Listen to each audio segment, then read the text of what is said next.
Good morning friend, आप सभी का स्वागत है आपका अपने चैनल टीचर टाइम्स चैनल में। जी हाँ फ्रेंड, जैसा कि मालूम है कि 2 नवंबर को गांधी मैदान से माननीय मुख्यमंत्री नीतीश कुमार जी ने ऐलान किया कि जो बीपीएससी टीआरई 1.0 का वितरण नीति वितरण के दरमियान उन्होंने कहा कि बहुत सारे अभ्यर्थी का जो है अभी बीपीएससी में बहाली होने को बाकी है।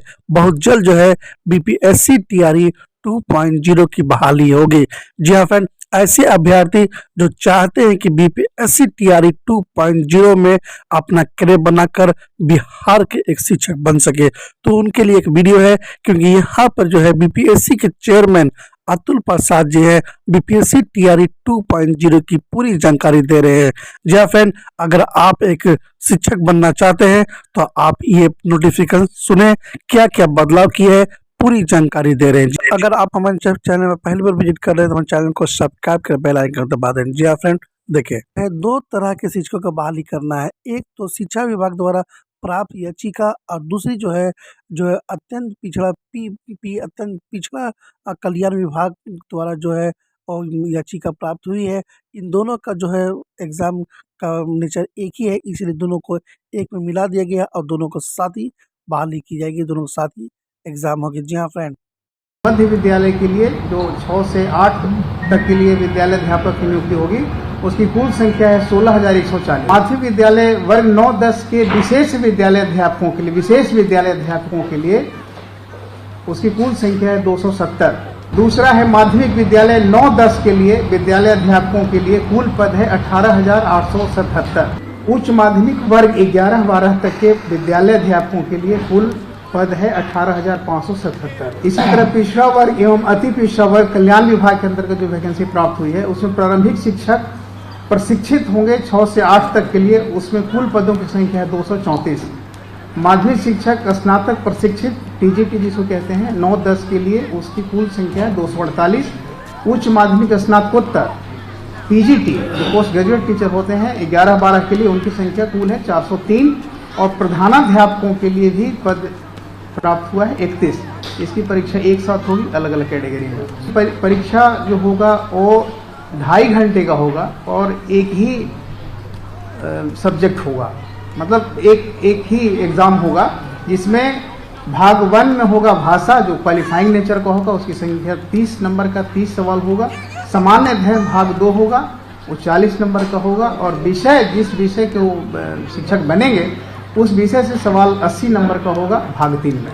तो इसमें सिर्फ यही देखना है कि भाषा, सामान्य अध्ययन और विषय भाग 3 एक ही प्रश्न पत्र एक ही बुकलेट में रहेंगे, लेकिन पहला जो भाषा होगा क्वालिफाइंग नेचर का होगा। क्वालिफाई करने के बाद ही मेरिट लिस्ट बनेगा रेस्ट सब्जेक्ट पर।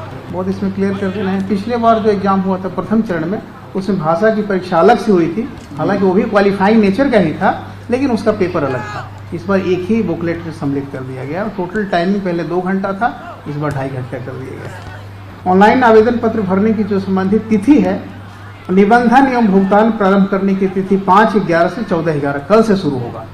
निबंधन और फॉर्म शुल्क जमा करने की तिथि 5/11 से 14/11। विलम्ब शुल्क के साथ निबंधन एवं भुगतान की अंतिम तिथि 17/11 होगी। 3 दिन और बढ़ा दिए हम लोग नोटिफिकेशन में।